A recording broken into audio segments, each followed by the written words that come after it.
কথাটো হ'ল আচলতে মই পুৰা নতুন হয় ৰাজনৈতিক দিশত তো আজি আহিলোঁ জইন কৰিলোঁ বিজেপিত জইন কৰাৰ কাৰণটো হ'ল যে বিগত সময়ছোৱাত বহুতকেইটাত ভোট দিলোঁ বহুতকেইটা পাৰ্টিক জয়ো কৰিলোঁ কিন্তু অৰ্জুন দা আমাৰ খালিংদুৱাৰ সমষ্টিত এইবাৰ খেলিব আহি আছে তো অৰ্জুন দাৰ ব্যক্তিগত যিটো নেকি তেখেতৰ ব্যক্তিত্ব সেইখিনি আচলতে খুব ভাল লগা তেখেতে মানে মানুহৰ লগত কেনেকৈ কথা পাতিব লাগে বা মানুহৰ লগত কেনেকৈ কোঅপাৰেট কৰিব লাগে কি কৰিব লাগে সেইখিনি লৈ ফালে মানে তেখেতে যে এজন ভাল নেতা হ'ব বা জয়ী হৈ ফালে যে সমাজৰ লগত বা মানুহবিলাকৰ লগত খুব ধুনীয়াকৈ মত বিনিময় কৰিব পাৰিব কাৰ কি হৈছে কি হোৱা নাই সেই ক্ষেত্ৰত মই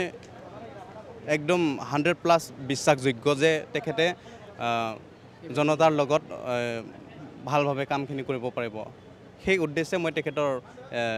তেখেতৰ হৈ মই প্ৰথমে আজি বিজেপিত যোগদান কৰিছোঁ ধন্যবাদ মোৰ নাম হৈছে অৰ্চনা ৰাভা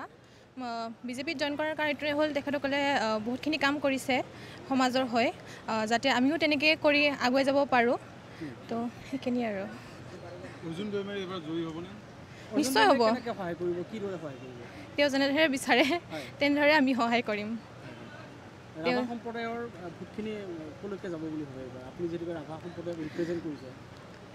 মই যিখিনিত আছোঁ সেইখিনিত আমাৰ ইমানখিনি ৰাভা সম্প্ৰদায়ৰ লোক নাই আৰু যিখিনি আছে সেইখিনিৰ পৰা তেখেতে নিশ্চয়কৈ পাব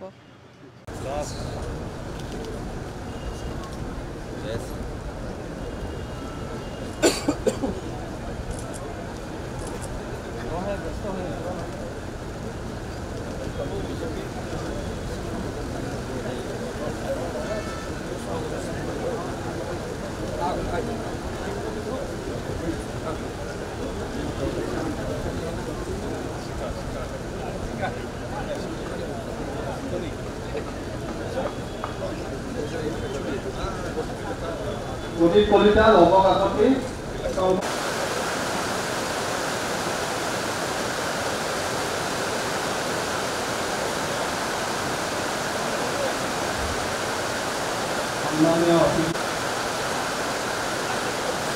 আমি বিজ্ঞান কাৰ্যসূচী ইমানতে